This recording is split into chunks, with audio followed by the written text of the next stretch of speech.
Setelah membuat konun, terjadilah deklarasi 1912, terbentuklah Nahdlatul Ulama, dan kemudian pertama kali membentuk Ansor di Pasuruan. Kemudian pertama kali membentuk Ansor di Pasuruan, dan kemudian Assalamualaikum warahmatullahi wabarakatuh. Saudaraku sebangsa dan setanah air dimanapun Anda berada, salam Indonesia Raya, salam Nusantara.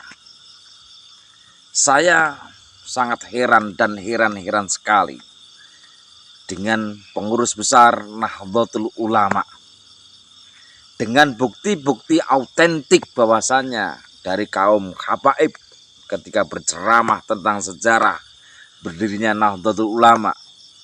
Begitu juga akhir-akhir ini kita juga mendengar ceramahnya dari seorang habib, entah siapa ini habibnya, tapi berceramah bahwasanya GP Ansor itu juga didirikan oleh kaum habaib.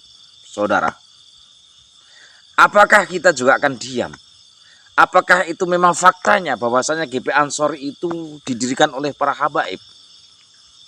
Tentunya kalau memang benar, sejarah ini harus kita buka supaya generasi yang akan datang tidak akan menjadi korban dan faham akan sejarah.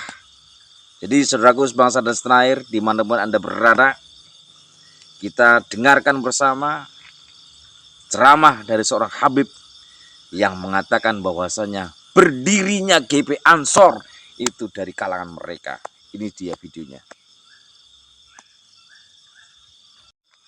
setelah membuat konun, terjadilah deklarasi 1912, terbentuklah Nahdlatul Ulama, dan kemudian pertama kali membentuk Ansor di Pasuruan. Kemudian pertama kali membentuk Ansor di Pasuruan, dan kemudian pertama kali membentuk Ansor di Pasuruan, dipimpin oleh seluruh habaib dan syarifah yang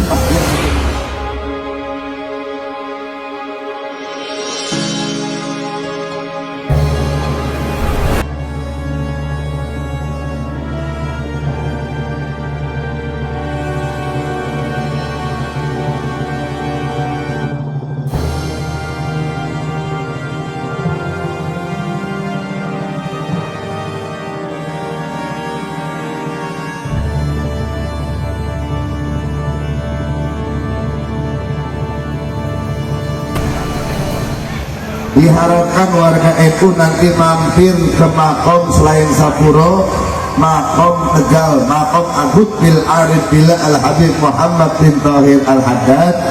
Itu punya putra di Jombang namanya Habib Hussein bin Muhammad bin Tahir bersama Mbah Hasim Asy'ari itu menyarankan agar membuat konun di Bangil.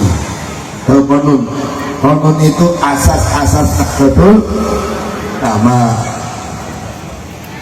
Berangkatlah mereka ke Bangil menemui Qutbil Arif Billah Al Habib Abdullah bin Ali Al Haddad Sangeng.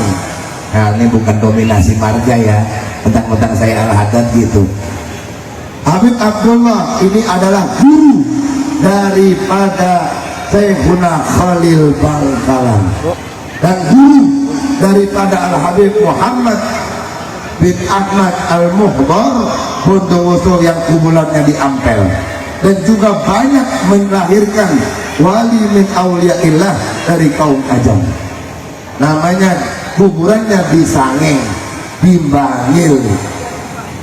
Setelah membuat konun, terjadilah deklarasi 1912, terbentuklah Nahdlatul Ulama, dan kemudian pertama kali membentuk Ansor di Pasuruan, dipimpin oleh seluruh habaib dan syarifah yang menjadi muslimat pada waktu itu.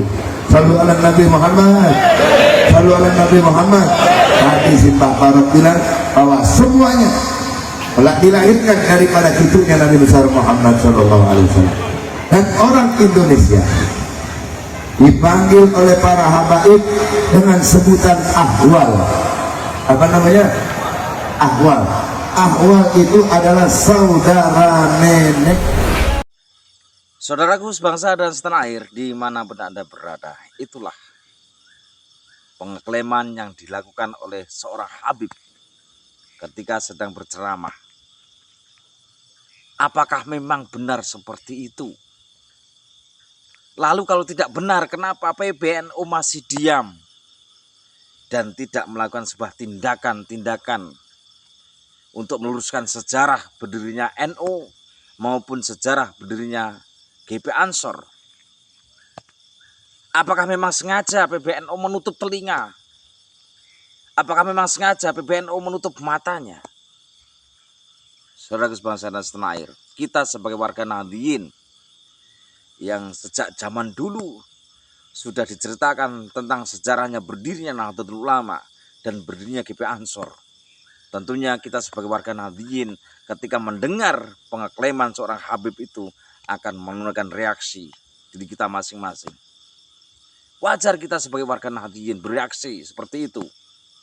Makanya kita selalu bertanya-tanya, ada apa dengan PBNU, pengurus besar Nahdlatul Ulama?